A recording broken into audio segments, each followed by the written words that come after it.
அன்புக்குரிய சகோதர சகோதரிகளே, ரொம்ப சின்ன சூரா, சொல்ல போனால் 4 ஆயத்துகள் தான். அந்த சூறாவில் சொல்லப்பட்ட எழுத்துக்கள் மட்டும் வெறும் 47 லெட்டர்ஸ் தான். 47 எழுத்து தான் அந்த சூறாவிலே. ஆனால் அந்த 4 வசனங்கள் 47 எழுத்துக்களை கொண்ட அந்த சூறா எவ்வளவு பெரிய பொக்கிஷம் தெரியுமா? நம்மிலே பலருக்கு அது மனப்பாடம். சொல்ல போனால் இரவில் தட்டி எழுப்பி அதை ஓதுங்க, அந்த சூறா ஓதுங்கனாலும் கூட தூக்கத்திலே கண்ணை மூடிக்கிட்டே அந்த சூறா ஓதுவோம். அந்த அளவுக்கு மனப்பாடம்.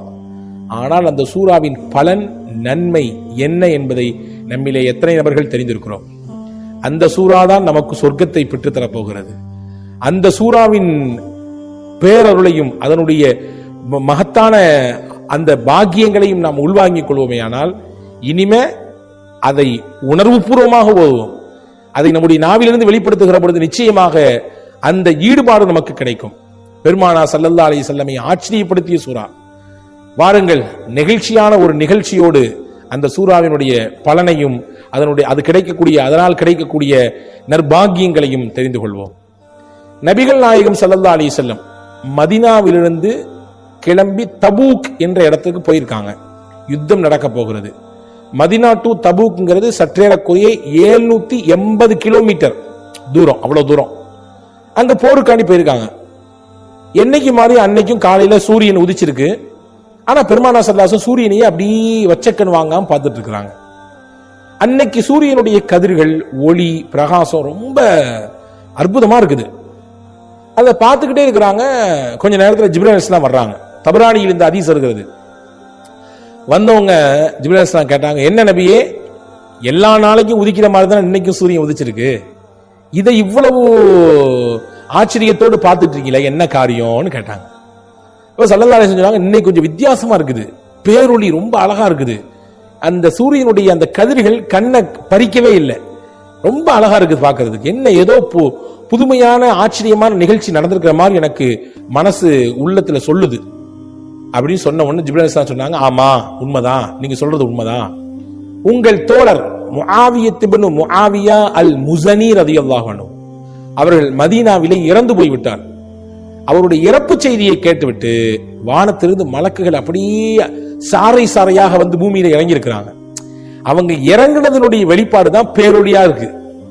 ஏன்னா மலக்குமார்கள் என்பவர்கள் ஒளியினால் படைக்கப்பட்டவர்கள். நம்ம எல்லாம் வந்து மண்ணு, ஆனா மலக்குகள் எல்லாம் ஒளியினால் படைக்கப்பட்டவர்கள். அந்த ஒளியினால் படைக்கப்பட்ட மலக்குகள் பூமிக்கு வந்ததினாலே சூரியனுடைய ஒளியும் பிரகாசமாக இருக்குது அப்படின்னா சொல்லிட்டு ஜிப்ரீல் அலைஹிஸ்ஸலாம் சொன்னாங்க, நபியே, மதீனாவில் இருக்கக்கூடிய உங்கள் தோழர் முஆவியாவை பார்க்க ஆசைப்படுகிறீர்களா என்று கேட்டாங்க. ரசூலுல்லாஹ் ஆமா ஆசைப்படுறேன்னாங்க. உடனே முஹம்மது ஸல்லல்லாஹு அலைஹி வஸல்லம் அவர்களுக்கு ஜிப்ரீல் அலைஹிஸ்ஸலாம் அங்கே மதீனாவில் இறந்து இருக்கக்கூடிய முஆவியத் இப்னு முஆவியா லைஸி ரலியல்லாஹு அன்ஹுடைய அந்த ஜனாசாவை, அந்த தீதாரை பூமியை சுருக்கி காண்பிக்கிறார்கள். இதெல்லாம் சாத்தியம். நபிகளின் வரலாற்றிலே எக்கச்சக்கமான நிகழ்ச்சிகள் இப்படி எல்லாம் நடந்திருக்கிறது. அல்லாஹ் முஅஜிசா என்ற அடிப்படையிலே பெருமானா ஸல்லல்லாஹு அலைஹி வஸல்லமுக்கு பல விஷயத்தை வெளிப்படுத்தி காட்டியிருக்கிறார். அதெல்லாம் நம்ப வேண்டும், ஏற்றுக்கொள்ள வேண்டும். அதுதான் மூமினுடைய முக்கியமான நம்பிக்கையில் கட்டுப்பட்டது. ஜிப்ரீல் அலைஹிஸ்ஸலாம் அப்படியே பூமியை சுருக்கி காண்பிக்கிறார்கள். 780 கிலோமீட்டருக்கு அப்பால் இருக்குது மதீனா. முஆவியா ரலியல்லாஹு பார்க்கறாங்க, முகமெல்லாம் அப்படி பிரகாசமா இருக்குது. இப்ப ஸல்லல்லாஹு அலைஹி வஸல்லம் சொல்றாங்க, அவருக்கு நான் ஜனாசா தொழுவைக்கணும்னு ஆசைப்படுறேன். தாராளமா தொழுவைக்கலாமே, தொழுவைங்க, இங்கேருந்து தொழுவைங்க என்று ஸல்லல்லாஹு அலைஹி வஸல்லமுக்கு ஜிப்ரீல் அலைஹிஸ்ஸலாம் சொல்ல, பெருமானா ஸல்லல்லாஹு அலைஹி வஸல்லம் முஆவியத் இப்னு அபி முஆவியா லைஸி ரலியல்லாஹு அன்ஹு தபூக்ல வச்சு ஜனாசா தொழுவைக்கிறாங்க. ஜனாசா தொழுவச்சா அங்க சஹாபாக்களும் கலந்துக்கிறாங்க. 2 சஃப் மலக்குகளுடைய கூட்டம் கலந்துக்குது. ரசூலுல்லாஹ் அவருக்கு ஜனாசா தொழுவிக்கிறாங்கன்னு கேள்விப்பட்டு மலக்குகள் ஏற்கனவே வந்திருக்காங்கல்ல, இங்க வந்து கலந்துக்கிட்டாங்க அந்த ஜனாசால. 2 சஃப்னா நம்ம பள்ளிவாசல் சஃபா நம்ம கணக்கு பண்ணக்கூடாது. அங்க ஒரு சஃப்ல 70,000 மலக்குகள் நின்னாங்க. அப்ப 2 சஃப்னா 140,000 மலக்குமார்கள் கலந்து கொண்டு அவருடைய இறுதி பயணத்திற்காக வேண்டி துஆ செய்தார்கள். இவ்வளவு பெரிய பாக்கியம். அவருடைய இறப்பு செய்தியை கேட்டு மலக்குகள் வர்றாங்க. ஜிப்ரீல் அலைஹிஸ்ஸலாம் வந்து ரசூலுல்லாஹ்வுக்கு அறிவிப்பு செய்றாங்க. ரசூலுல்லாஹ்வுக்கு பூமி சுருக்கி அவருக்கு நபிக்கு காட்டப்படுகிறது அவருடைய அந்த தீதாரை. பெருமானா ஸல்லல்லாஹு அலைஹி அவருக்காண்டி துஆ செஞ்சு தொழ வைக்கிறாங்க. அந்த தொழுகையில பங்கெடுப்பதற்காக 2 சஃப் நிறைய மலக்குகள் வர்றாங்க. இவ்வளவு பெரிய பாக்கியம் எல்லாம் முடிஞ்ச பின்னாடி பெருமானா ஸல்லல்லாஹு அலைஹி வஸல்லம் ஜிப்ரீல் அலைஹிஸ்ஸலாம் இடத்திலே கேட்டார்கள், பிமனால அல் மன்சிலத் ஹாதிஹி, இந்த முஆவியத்துன் அபி முஆவியா அல்-லைசி இந்த பெரிய பாக்கியத்தை, இந்த பெரிய விஷயத்தை எவ்வாறு பெற்றுக்கொண்டார்? வழக்குகள்லாம் வந்து பங்கெடுக்கிறாங்கன்னா சாதாரண விஷயம் இல்லையே. ஒருவருடைய மரணத்திலே ஒரு பெருங்கொண்ட கூட்டம் பங்கெடுத்தாலே நமக்கு எவ்வளவு ஆச்சரியமா இருக்கு. இவ்வளவு பெரிய மக்கள், எவ்வளவு கூட்டம் வந்துருச்சு, அவருக்காண்டி எவ்வளவு பேர் துவா செஞ்சுட்டாங்க அப்படின்னு சொல்லி நம்ம ஆச்சரியப்படுறோம், அவரை நினைச்சு பெருமைப்படுறோம் இல்லையா? ஒருத்தருடைய மௌத்த கேள்விப்பட்டு மலக்குகள் வந்து இறங்கி நின்று துவா செய்யறாங்க. ஜிப்ரீல் வந்து ரசூலுல்லாஹ்க்கு செய்தி சொல்றாருன்னா எவ்வளவு பாக்கியமான ஆளு. அப்ப இப்ப ஏதோ ஒரு முக்கியமான விஷயம் வாழ்க்கையில இருக்குது. ரசூலுல்லாஹ் கேட்டாங்க, என்ன விஷயம், எதனால இந்த மாதிரியான அந்தஸ்து அவர் பெற்றாரு? அப்பதான் ஜிப்ரீல் அலைஹிஸ்ஸலாம் சொன்னாங்க, நம்ம எல்லாத்துக்கும் பாடம் இது, பிஹுப்பி குல் ஹுவல்லாஹு அஹத். குல் ஹுவல்லாஹு அஹத் என்று துவங்கக்கூடிய அந்த சூறாவை அவர் ரொம்ப லவ் பண்ணாரு, ரொம்ப பிரியப்பட்டார் அந்த சூறாவை. ஏன்னா அந்த சூறால சட்டங்களை பத்தி அல்லாஹ் சொல்லல, வேற முன்னாள் காலத்தினுடைய வரலாறுகள் அல்லாஹ் சொல்லல, வேற ஏதாவது வாழ்க்கைக்கு தேவையான விஷயங்களை சொல்லல, வேற ஏதாவது நம்முடைய வேற மற்ற விஷயங்கள் மார்க்க ரீதியான மத்த செய்திகளை எல்லாம் அல்லாஹ் சொல்லவில்லை. அதிலே சொல்லக்கூடியதெல்லாம் ஒன்றே ஒன்றுதான். அல்லாஹ்னா யாருன்னு சொல்றான். அல்லாஹ்னா யாரு?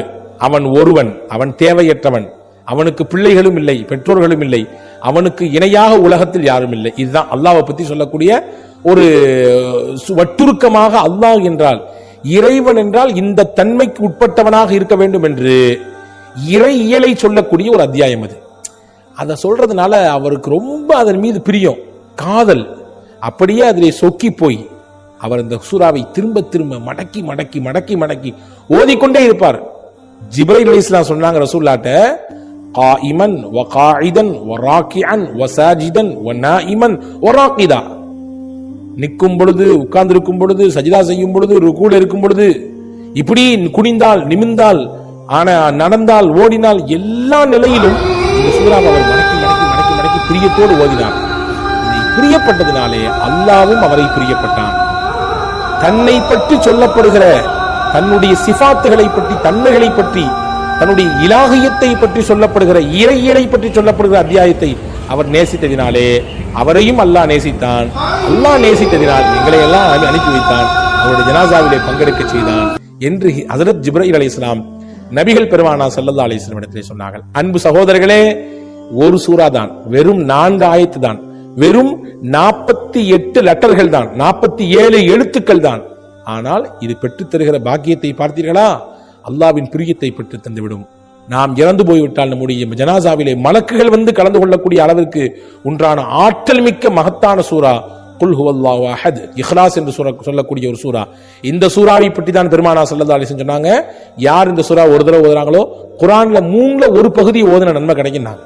குர்ஆனின் 3ல் ஒரு பகுதி ஓதிய நன்மையை அல்லாஹ் இந்த ஒரு சூறாவை ஓதுவதன் மூலமாக தருகிறான் என்றார்கள் பெருமானா ஸல்லல்லாஹு அலைஹி வஸல்லம். எனவே எல்லாருக்கும் தெரிஞ்ச சூரா, எல்லாருடைய நாவலையும் திரும்ப திரும்ப சொல்லப்படுகிற சூரா, எல்லாரும் தொழுவும் பொழுது எப்படியாவது ஒரு நாளைக்கு எப்படி ஒரு 4 தடவை ஓதிடுவாங்க சூறாவை இல்லையா?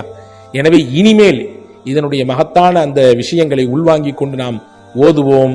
வல்ல அல்லாஹ் தன்னுடைய வற்றாத கருணையையும் அன்பையும் நமக்கு தரட்டும், உயர்ந்த சொர்க்கத்தை இதன் மூலமாக பெற்று தரட்டும், கோடான கோடி நன்மைகளை நாம் இதிலிருந்து சம்பாதிப்பதற்கு அல்லாஹ் தௌஃபீக்